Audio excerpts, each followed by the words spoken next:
Novena hari kedua dalam rangka menyambut pesta Santo Ignatius dari Loyola tanggal 31 Juli. Tema hari kedua adalah Loyola, Tuhan menyentuh hati Ignatius.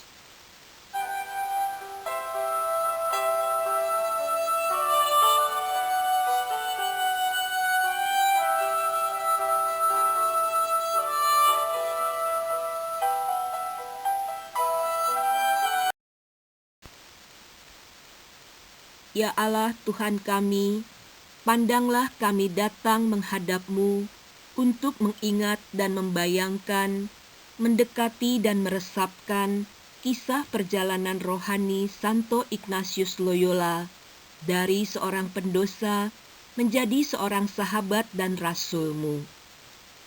Campur tangan karya rahmat-Mu demikian nyata dan tepat mengena, membentuk hati orang serta membuatnya tumbuh dan berubah. Dari seorang pendosa, meninggalkan masa lalunya, menjadi peziarah berkehendak kuat menjalani laku silih dan laku tapa, sampai disadarkan bahwa betapapun kuat dan besar kehendak serta usaha seseorang untuk menempuh laku pertobatan dan menggapai kesempurnaan, tetaplah kuasa rahmat-Mu yang menjadi andalan.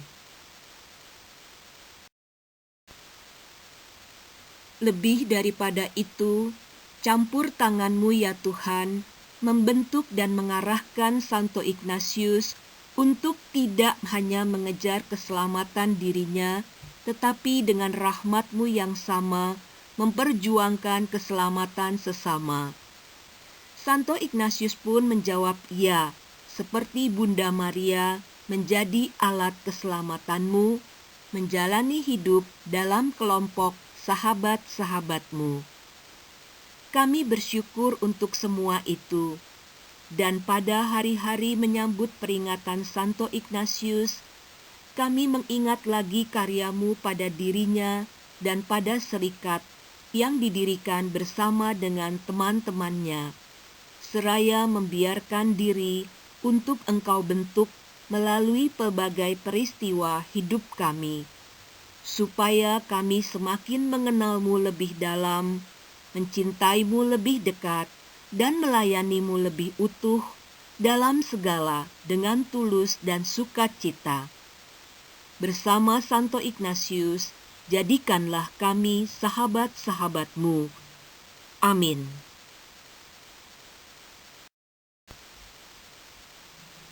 Inigo kembali ke keluarga Loyola untuk menjalani masa penyembuhan dengan istirahat panjang dan membosankan. Untuk mengisi waktu dan mengusir rasa bosan, Inigo menginginkan bacaan novel-novel satria dengan semangat kepahlawanan dan tentu saja bumbu-bumbu kisah-kisah percintaan seperti Amadis de Gaula. Di Puri Loyola tidak tersedia buku-buku tersebut. Magdalena Araos, kakak ipar Inigo, hanya bisa menyediakan Flos Sanctorum, yaitu kisah para kudus, dan Vita Christi, yakni riwayat hidup Kristus. Bacaan yang semula ditolaknya itu pelan-pelan mulai merasuki hati dan pikiran Inigo. Dan tumbuhlah dambaan suci. Ia ingin seperti Santo Dominikus dan Santo Fransiskus Assisi. Impian akan kehormatan duniawi mulai ditinggalkan, dan dambaan-dambaan suci untuk menjadi satria Kristus dibiarkan mengisi hatinya. Kenyataan ini serasa drama kedua penangkapan jiwa oleh Tuhan untuk membimbing Inigo. Tuhan menyentuh hati Inigo melalui bacaan rohani. Ia mengalami perbedaan ini. Bila berpikir mengenai hal-hal duniawi, ia memang senang sekali. Tetapi kalau berhenti karena capai, ia merasa kering dan tidak puas.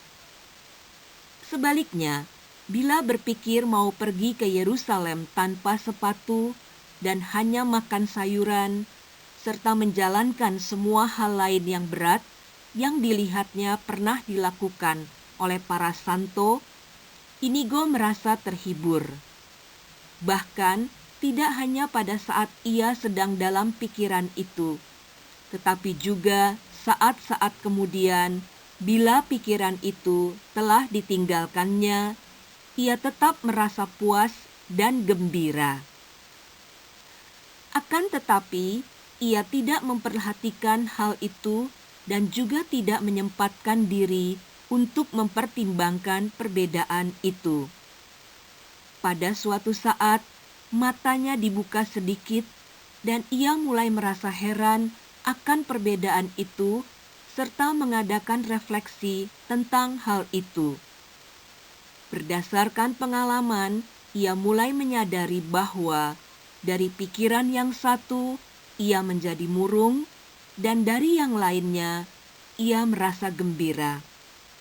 Sedikit demi sedikit, ia mulai menyadari perbedaan roh-roh yang menggerakkannya. Satu dari setan, yang lain dari Allah. Wasiat dan Petuah nomor 8.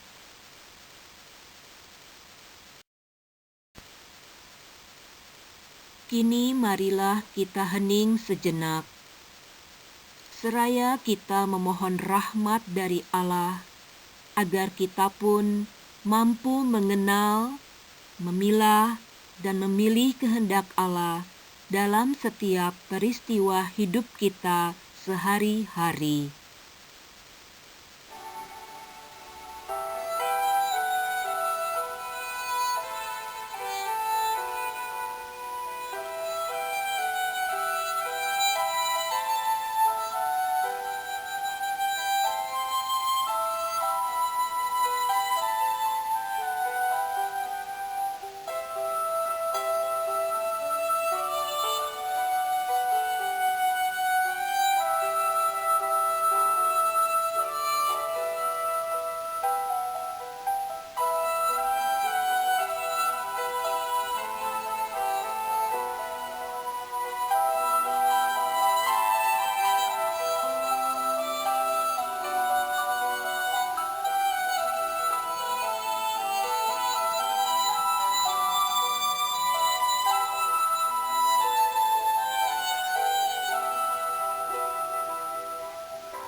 Kita bayangkan Inigo di pembaringannya di Puri Loyola, seraya ia menunggu masa pemulihannya. Inigo melalui pergulatan batin yang amat hebat dan juga melalui ketekunannya mampu mengenali, memilah, dan memilih kehendak Allah dalam hidupnya. Bagaimana dengan aku? Apakah aku juga ingin mempunyai ketekunan dalam memilah dan memilih kehendak Allah di dalam hidupku?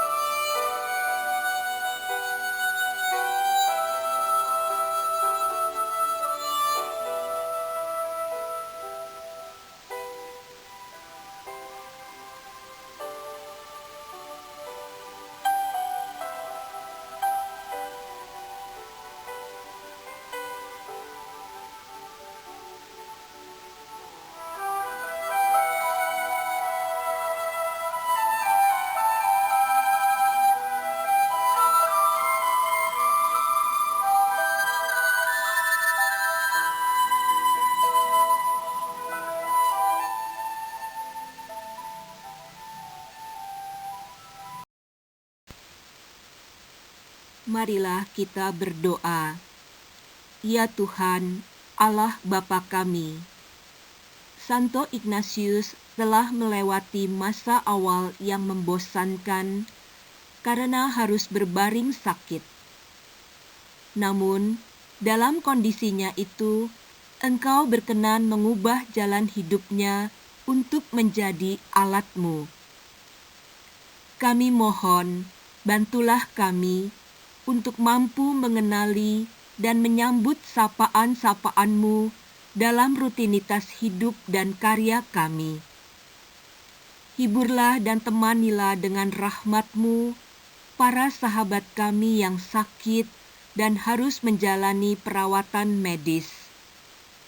Bila Engkau telah berkenan menyentuh Santo Ignatius di masa sakitnya, berkenanlah pula menyentuh kami yang rapuh dan sedang menanggung sakit. Semangatilah pula mereka yang masih harus berjuang sendirian di medan perutusan yang jauh dari para sahabatnya. Kami mohon ini dengan pengantaraan Yesus Kristus Putra-Mu, Tuhan kami yang hidup dan berkuasa bersama Dikau dalam persekutuan dengan Roh Kudus, Allah sepanjang segala masa. Santo Ignatius, doakanlah kami. Amin.